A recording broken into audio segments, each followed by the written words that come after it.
A day in my life bilang isang ate na nagdesisyon na manirahan dito sa Kapalonga kasama ang aking kapatid. Hi guys! Grabe sobra akong na-busy. At sa sobrang busy nga natin ay hindi na ako nakakapag a day in my life. Itong mga nagdaang araw kasi ay lumabas tayo ng Rizal. Pagdating ko nga doon ay hindi ako nakapag-vlog.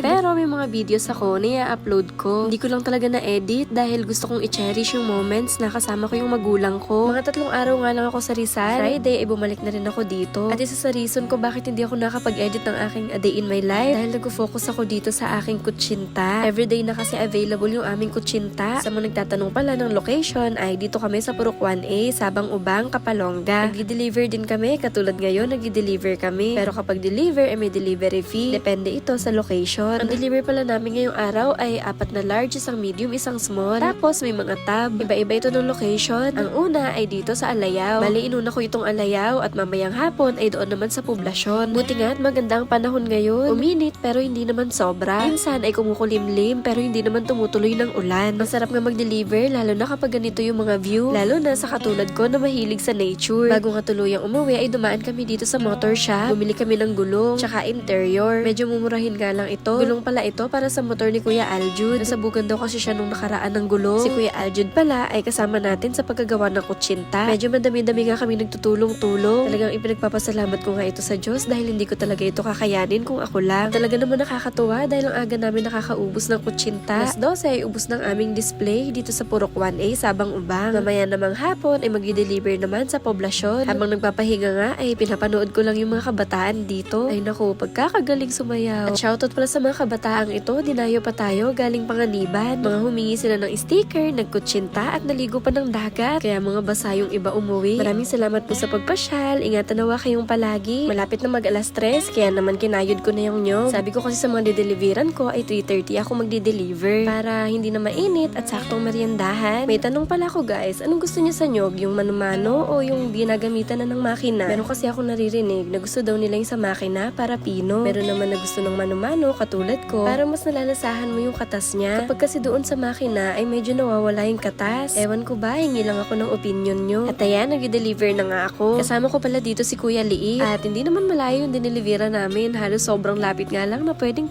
lakarin. Pero dahil may mga dideliveran pa kami ay nagmotor na rin kami. Medyo natagalan nga yung paglabas sa amin dahil kulob yung sa loob nila. Pagpasok nga namin dito ay napakadaming tao. Kaya naman pala lalong hindi marinig. Dito guys ay may sinaselebrate pala sila. Ika-42 wedding anniversary na pala nila man. Grabe no? Simulan ko na kaya mag-asawa ngayon para magbilang na rin ako. Charot lang. At alam nyo guys, pinakain pa nila kami. O diba, nag-deliver na. Busog pang uuwi. Bale, inubos lang namin yung pagkain namin at medyo konting kwento-kwentuhan. Pero hindi talaga kami nagtagal dahil may dideliveran pa kami. Maraming salamat po sa pakain at mas maraming salamat po sa pag-order. Maraming salamat Ate Maang. Ang sunod naming dineliveran ay dito sa tapat ng Rusi sa may tindahan. At alam nyo guys, kung hindi ako nagkakamali, ito yung tindahan na halos 24 hours. Dito kasi kami bumibili kapag nagugutom kami ng madaling araw. Kaya ang umorder sa atin ay si Sir. Ihatid ko daw sa kanyang mag-ina. Ay, grabe ka sweet oy. Ang sunod naman ay dito kay Lola Basyon. Ika-82 birthday naman niya. Grabe no? Loobin nawa na makaabot tayo ng ganong edad. Bali pagdating ko nga dito sa bahay nila ay wala palang tao. Ang sabi ay doon daw sa tabi ng palengke. Pagdating ko nga sa palengke ay napakadaming tao at shoutout sa mga kabataang ito. Maraming salamat sa suporta. Tapos na ang deliver. Pagdating ko dito sa Sabang ay nagmuni-muni ako. Imot-imot ba? Tignan nyo naman kung gaano kalalakas ang alon. Kapag ganito nga daw talagang panahon ay talagang ganito. Wala na kaming stock ng bigas. Kaya dumiretso ako dito kay Lola Sita para bumili. Siya nga lang mag-isa-isa dito kaya naman pinasok ko na. Habang inaasikaso niya yung bigas ay ako naman ang nagtitinda doon sa mga bumibili. Sabi ko nga ay ma-apply ako. So far, super productive naman ang buong araw natin. Salamat sa Diyos sa buong maghapon na pag-iingat. At salamat sa Diyos sa lahat ng blessings. Ayun lang. So paano? Bukas ulit. Thank you for watching. Jane!